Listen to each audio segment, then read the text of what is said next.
Bonjour à tous, on se retrouve pour une nouvelle position du milieu de partie.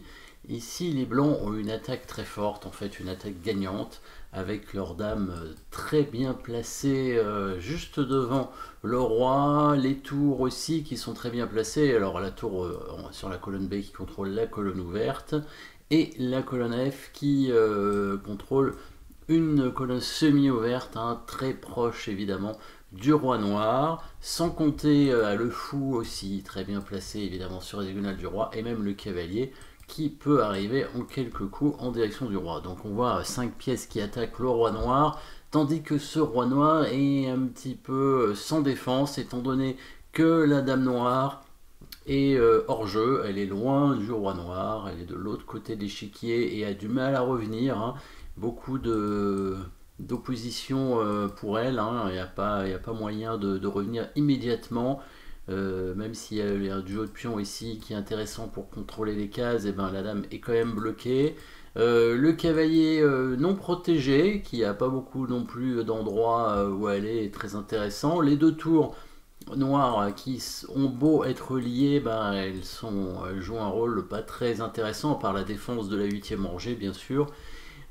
Bon, la tour qui défend le pion ici, mais ce pion est protégé quand même par le fou, hein. Heureusement qu'il est là, mais évidemment ce n'est pas suffisant, hein. Le fou qui contrôle quand même des cases intéressantes, mais une pièce pour défendre le roi, c'est pas suffisant. Maintenant il faut arriver à concrétiser avec les blancs. Avec toutes ces pièces très actives, il faut arriver à créer la bonne attaque. La bonne attaque, évidemment, elle se situe en direction du roi. Il va falloir essayer de se débarrasser des remparts, hein, devant le roi, donc les pions de la défense du roi, donc liquider un peu la défense du roi. Et pour ça, on a un bon coup, on a un très fort coup pour ça avec les blancs, pour arriver à attaquer le roi. Alors on pourrait, hein, éventuellement ramener le cavalier en F4 ou monter la tour comme ça, mais ce serait un peu long quand même, hein, et ça permettrait au noir probablement rapidement d'engager une tour sur la colonne, d'échanger une tour peut-être et commencer à menacer un peu le roi blanc. C'est possible, contre-attaque est possible si on ne fait pas attention trop vite. Donc on va créer tout de suite des menaces avec des coups forcés bien entendu. On va regarder évidemment les échecs en premier, mais l'échec en fait il n'y en a qu'un, il n'est pas bon, hein, bien sûr, hein. Dame prend pion, échec, c'est le seul échec possible. Le pion prend la dame et on a donné une dame pour rien, donc on va essayer de chercher une menace de mat, et c'est là où on trouve le bon coup tout de suite, hein. En cherchant les coups forcés en fait on va trouver le bon coup assez souvent. Le bon coup, la menace de mat pour prendre ce pion. Si jamais ce pion est pris et que la dame reprend, ce serait mat avec l'aide du fou.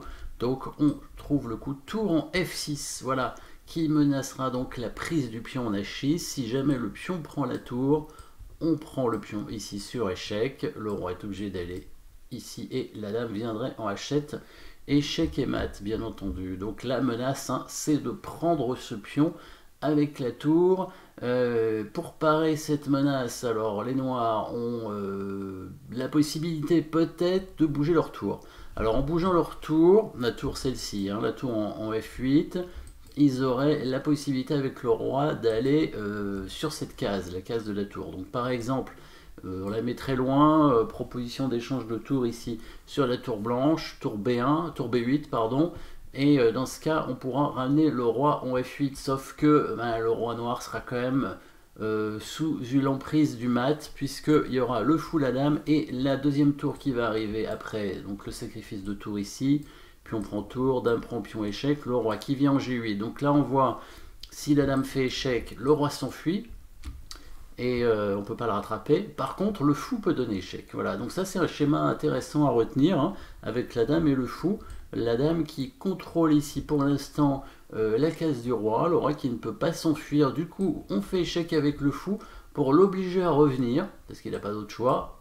Du coup là on aura la possibilité de faire un échec à la découverte avec le fou pour attaquer le roi. Sauf qu'on ne le fait pas tout de suite, parce que ça ne va pas donner grand chose, hein, il n'y a rien à attaquer.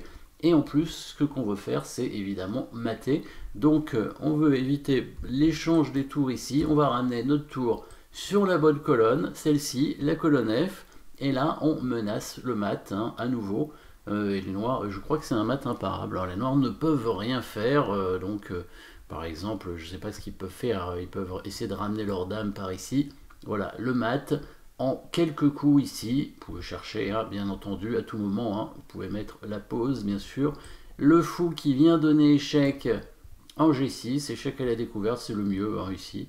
Le roi qui vient en G8, la dame qui donne échec en H7, le roi tente de s'enfuir, sauf que bah, ce pion, vous voyez, est trop attaqué, hein, il y a trop de monde pour l'attaquer. La tour, le fou, la dame, tout était là pour venir le prendre, voilà, fou prend, la tour qui prend le pion, et sur fou prend, la dame qui prend le fou, et échec et mat. Hein. Donc voilà une bonne attaque hein, qui a été rondement menée par les blancs après ce premier coup de tour en F6.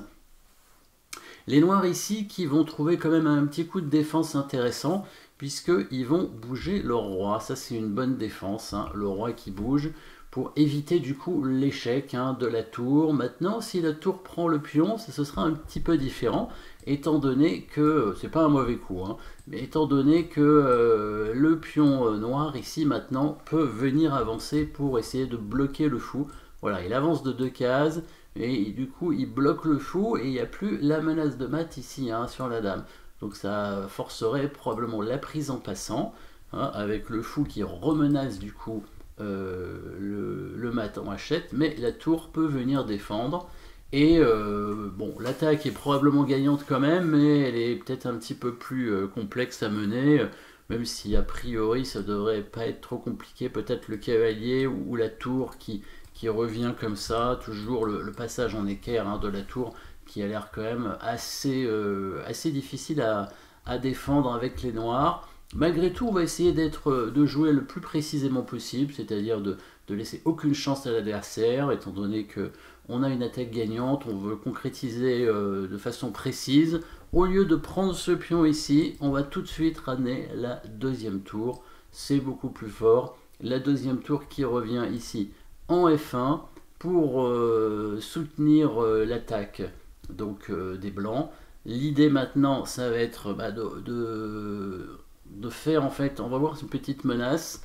Les noirs ici alors ont plusieurs façons de répondre, mais si par exemple ils prennent la tour comme ça, on prend tout simplement ce pion avec la dame, avec la menace de mat ici en H7. Si le pion avance en F5 pour bloquer le fou, le passage en équerre ici hein, qui permet tout simplement de mater de façon imparable. On remarque évidemment que la case ici est contrôlée, hein, ce cavalier blanc qui joue un rôle défensif intéressant puisqu'il empêche la dame noire de rentrer.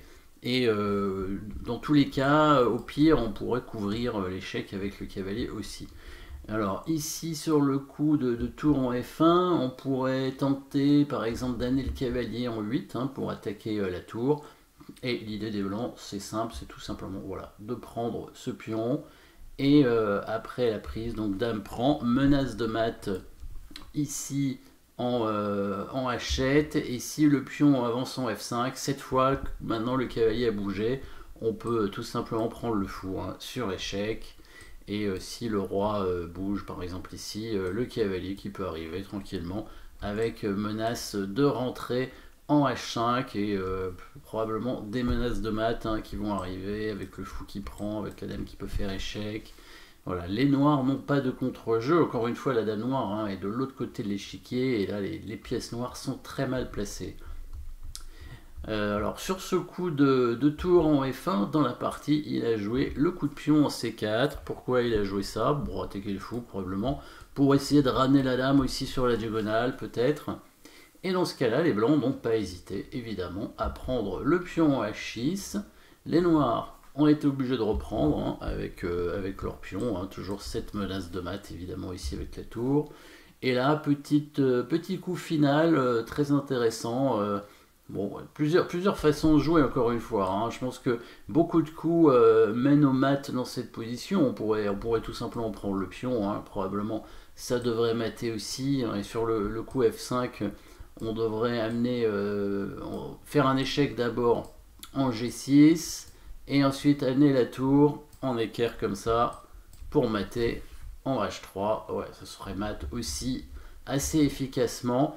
Et il n'y aurait pas grand chose à faire, hein. Du coup, après dame prend H6, s'il bouge la tour, on retrouverait le mat de tout à l'heure, hein, avec l'échec en H7, ensuite l'échec en G6, et la dame qui rentre, et la tour qui prend, hein. On retrouve ce schéma de mat intéressant qu'on a vu tout à l'heure. Il va trouver une nouvelle façon de mater, qui est bien aussi. Regardez, le petit échec avec la dame sur la colonne, obligeant le roi à revenir sur dans le coin, hein, tout simplement, et la tour qui va monter en F6 et qui va donc permettre le mat, nouveau mat, un nouveau schéma de mat ici, un mat des escaliers avec la dame et la tour qui contrôlent les deux colonnes G et H. Donc là, évidemment, les noirs ont abandonné, il n'y a absolument plus rien à faire. Hein, les pièces noires sont complètement hors jeu, complètement bloquées, hein, elles ne peuvent pas revenir défendre le roi qui a été abandonné par ces pièces. Voilà, merci d'avoir suivi cette petite position et à très bientôt.